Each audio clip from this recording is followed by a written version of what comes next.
Hi guys, magluluto tayo ngayon ng salted na peanut. Ayan, may nabili pa ako kanina. So ito po yung mga wala ng balat. So ito po yung aking bawang. Ayan, lutuin po natin.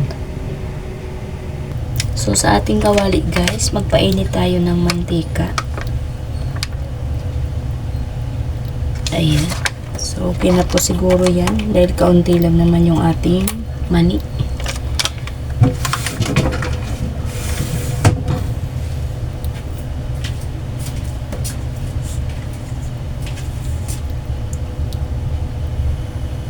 So, ayan, mainit na po siguro to.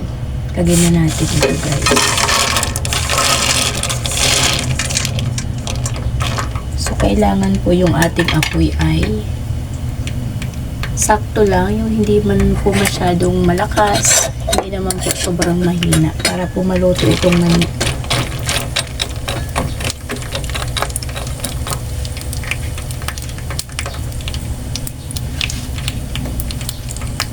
Sabay na natin guys yung ating mga bawang para maging toasted siya.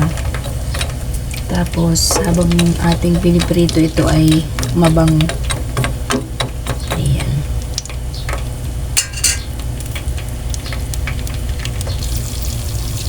So ayan guys.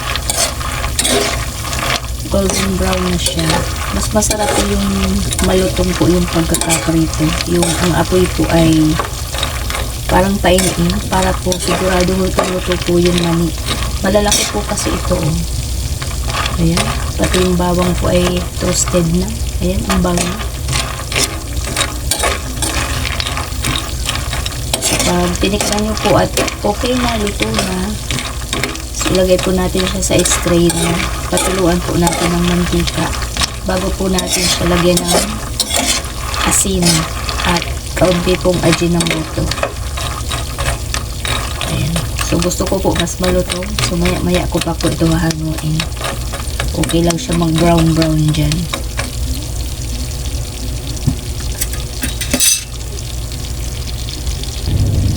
So, ayan. Luto na siya. So, alatan yung pagluto na kasi pag hinalo niyo po ay makalansing siya. Para na po yung mga graba. Parang graba na po yung sound. Ayan. So, patayin na natin yung apoy. Ayan. Tapos, ilagay natin guys sa strainer. Para po maanohan ng mantika.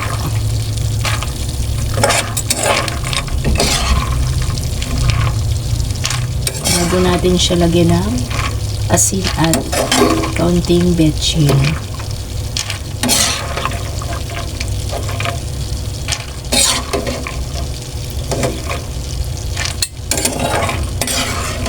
Nung nakaraan naglaga po ako ng mani. Yung kalahating kilo po ay halos maubos ko. Hilig po talaga ako dito.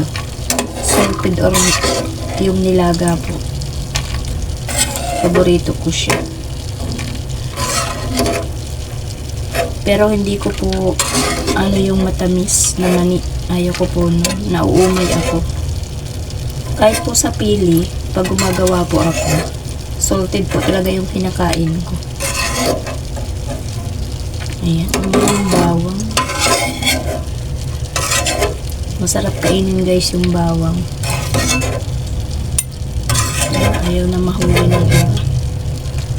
Ayan. So, patiningan natin siya guys ng mantika bago natin siya lagyan ng asin. So, ayan na guys. Okay na yung aking salted na mani. Nakalimutan ko po pala. Wala po pala akong iodized salt. So, nagdikdik pa po ako ng aking rock salt para po may mailagay ako. Opo, hindi po kasi ako gumagamit. Dira po ako mag-iodize. Nahihirapan po ako magtansya pag naglalagay sa ulam. Rock salt po talaga ang ginagamit ko. So, ayan, okay na. At least may alat naman po siya. So, hanggang dito na lang po ulit. Maraming salamat po. God bless po. Bye-bye.